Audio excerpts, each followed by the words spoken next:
Hi, Matt here with another one of my Christmas videos, which of course, are not Christmas themed. Today we have Big Brother and the Holding Company and Janis Joplin solo. I had planned to do this earlier in the month, but could not find a certain CD, which I found today. So getting this out of the way, I'm going to use primarily this little box of pearls CD set, which gives you, the 4 essential albums, the 2 Big Brother LPs, the 2 solo albums, and then this little rare pearls, which I guess I'll just go over right now with you since I haven't played it in years. It's got It's a Deal, which is a studio outtake. Easy Once You Know How, which is another studio outtake. A live version of Maybe, a live version of Raise Your Hand, and a live version of Bo Diddley. All right, so let's start. As you guys know, if you watch any of my videos, I'm a huge San Francisco or Bay Area guy. I'm a huge psychedelic guy. I'm from Texas. I mean, Janis Joplin checks off all my boxes. I love her voice. I know that a lot of people think that she just screeches. And actually, that's an interesting thing that I want to start off with, is that the reputation of Janis Joplin was greater, I want to say, when I was a kid and growing up in the 70s, and it seems to be now. I mean, most of the comments that I read online about Janis seem to be, from middle-aged white guys like myself. They seem to be negative. Oh, she can't sing. Oh, her voice is like, fingernails on a chalkboard or whatever. She was once a goddess. Let me tell you like a little fact here. If you go to Wikipedia and look at her discography, the RIAA certifications, her, I guess it's 1973 Greatest Hits album has sold more copies at, I want to say 9 million, than all 3 of the Jimi Hendrix Experience albums combined. That's Are You Experienced, Axis Bold as Love, and Electric Ladyland. Yet, we spend infinitely more time talking about Jimi Hendrix than we do Janis Joplin. And for whatever, I mean, I'm not going to get into that, but yeah, she was once a much bigger deal than she seems to be now, anyway. So, anyways, let's begin. Big Brother and the Holding Company. You see how it says featuring Janis Joplin? That's not the original. This is the original cover. It was on the small Mainstream record label. This was recorded in 1966, but didn't come out till like the summer of 67, after she had, had her big deal with Big Brother at the Monterey Pop Festival. So no one seems to really dig this album. I like it. I like most everything on here. Down on Me was almost a top 40 hit, albeit in 1968, not in, not when the album came out. Bye Bye Baby, Easy Rider, Intruder, Light is Faster Than Sound, Call on Me, Women is Losers. She does that one well. Blind Man, which she does not sing. Caterpillar, All Is Loneliness. Those are all decent songs. The band wasn't happy with the recording of this album. They thought it was too clean sounding, although it sounds plenty raw to me. Cuckoo was an old folk song that was released as a single after the album. The Last Time, same thing. Those are good songs too. So you get this CD, you get all of the recordings from Mainstream, and it's quite good. All right, but no classic, obviously. All right. Cheap Thrills. Well, this is a classic. That was the back of it. Love that R. Crumb cover. I've got this album several times. Let me see what I can show you guys. Here's an old one that I found in a record store back in the 90s. It is a old Superbit mapping. It sounds good. It's a little, reproduction of the album. Here's the audio fidelity version, which I want to say Steve Hoffman did, but it could be Kevin Gray. No, it's Steve Hoffman. Great. The album, I'm sure you've heard it, is meant to sound like it's live, but it's not. Only Ball and Chain is live. Even the intro and combination of the two, which is introduced by Bill Graham as if it's in concert, was not recorded in concert, that I can remember anyway. This is my favorite version of Ball and Chain, by the way. That's the number that she slayed everyone with at Monterey. There were two performances at Monterey, by the way. If you want to get the first Ball and Chain that she performed is on the Janis box set, which I'll get to in a second. The second one is on the big yellow, should have brought that out for you guys, Monterey Pop Festival box. So you can get both performances. I know that in the late 90s, John Savage did his 100 greatest psychedelic songs, and he chose one of those Big Brother performances as, one of the greatest psych songs of all time. But I like this one better, the one on Cheap Thrills. Everything on here I love. Combination of the two, I Need a Man to Love, Summertime. Summertime was one of my favorite songs. And I think when I was a kid, this was the first version I ever heard of it. In fact, the covers on here are all outstanding. Piece of My Heart, is the Irma Franklin number that is one of the songs most associated with Janis. Turtle Blues, Oh Sweet Mary, and Ball and Chain. Ball and Chain is another cover. So this is a 5-star album to me. It's very, blues rock, long guitar solos, psychedelic. It's either your thing or it's not. This was number one for 2 months in 1968. They weren't consecutive weeks, though.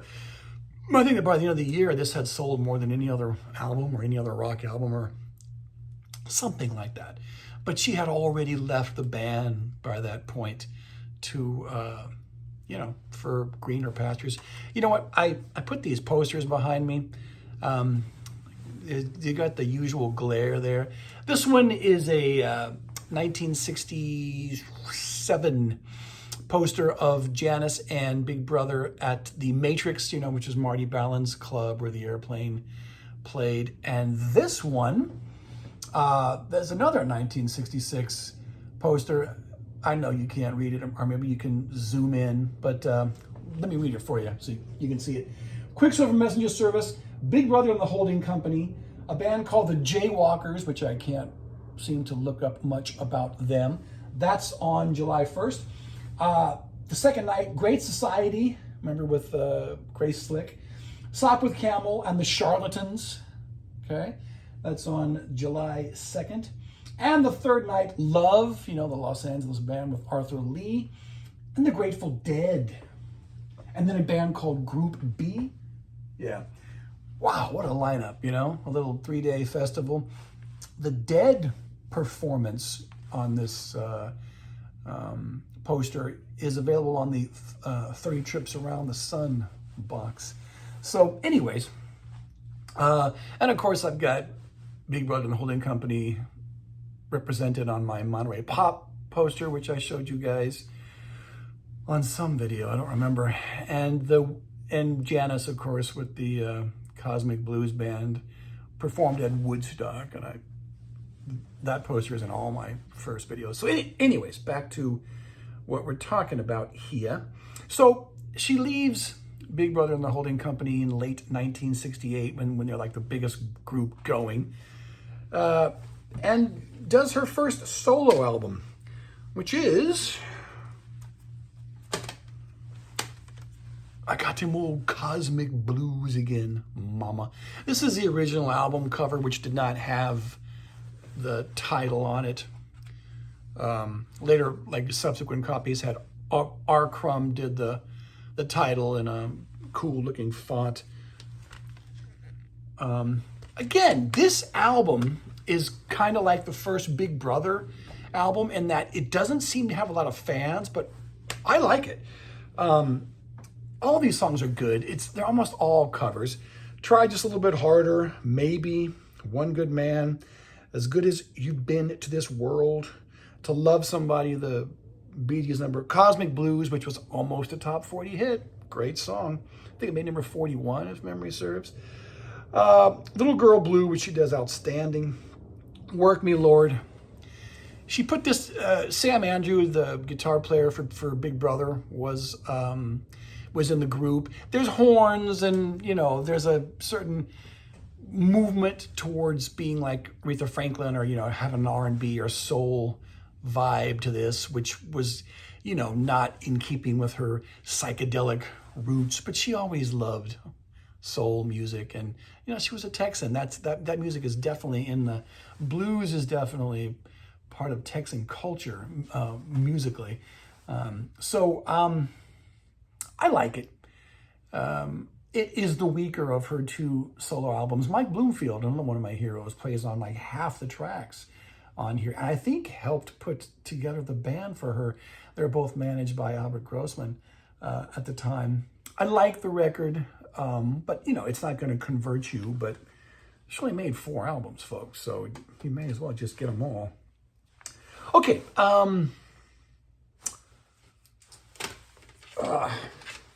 Before I leave this behind, this is like I said, Cheap Thrills was not live except for one cut. If you want to hear Big Brother live, and I thought that they were great live. This live at Wonderland 1968. This will do you. It's got Flower in the Sun, which was not on an album. They do stuff from the first album, Bye Bye Baby, Easy Rider. Farewell Song, that wasn't on an album at the time. Catch Me Daddy, Magic of Love, that one's kind of rare. And Light is Faster Than Sound from the first album. I like it. It's good.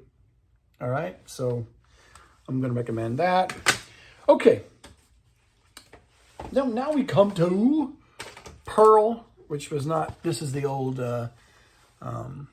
Sony Master Sound version. She made this album with Paul Rothchild in LA. She had another band. I guess she wasn't happy with the Cosmic Blues Band. This was the Full Tilt Boogie Band, which is a group that she had performed with when she was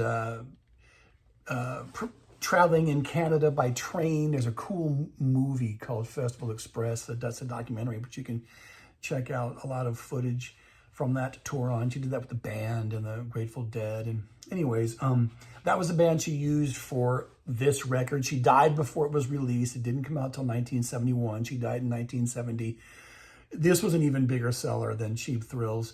#1 for like, again, 2 months or something like that, or maybe 9 weeks. Me and Bobby McGee, the Chris Christopherson tune, went to #1. She never even had a top 10 hit before, and now #1. Again, I like everything on here. This is another classic to me. Move Over, she wrote that. That was a radio staple when I was a kid. Cry Baby, A Woman Left Lonely, Half Moon. Buried Alive in the Blues is a song that she was going to put vocals to. It's a Nick Gravenitas number. She died before she could do that. They just put it on here as an instrumental. I like it. My Baby, Me and Bobby McGee, Mercedes-Benz, that was the last thing that she recorded, a cappella. You used to hear that on the radio too. Trust Me and Get It While You Can. There's not a bad number on here. I don't think I have anything else to show you from those 4 albums. Also in 71, Big Brother finally released an album without her. This is Big Brother and the Holding Company, Be a Brother. If you have Robert Christgau's, consumer guide from the 70s, I think he gives this an A-. Folks, it's not that good. I mean, it's okay, but you would think that, after having not had an album out since 1968, they could have come up with a better clutch of songs than this. She sings backing vocals on a number on here, which I can't remember which one it is, and I'm looking at the titles, and it's not going to come to me. Anyways, I'll change your flat tire, Merle. I do recall that one because that's about Merle Haggard, and it's kind of a response to his Okie from Muskogee. So anyways, Be a Brother didn't do too much for me. This is the only other Big Brother and the Holding Company album I've ever heard besides Cheap Thrills. I don't know if they ever even made anymore. Okay, after her demise in 72, they quickly cranked out Joplin in Concert. This was the CD that I couldn't find earlier. I do like it a lot, though, and that's why I didn't want to do this video without it. It was a double LP. Half the album is with Big Brother and the Holding Company, including a song or two from when they regrouped for a live show in 1970, I think it was, or 69, I can't remember. And then half is the Full Tilt Boogie Band stuff that was recorded at the Festival Express stuff in Canada before they recorded the Pearl album. All right?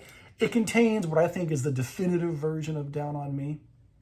All right? So if I'm going to put Down on Me on a Janis compilation, I'm using this version. I like it a lot. It sold well.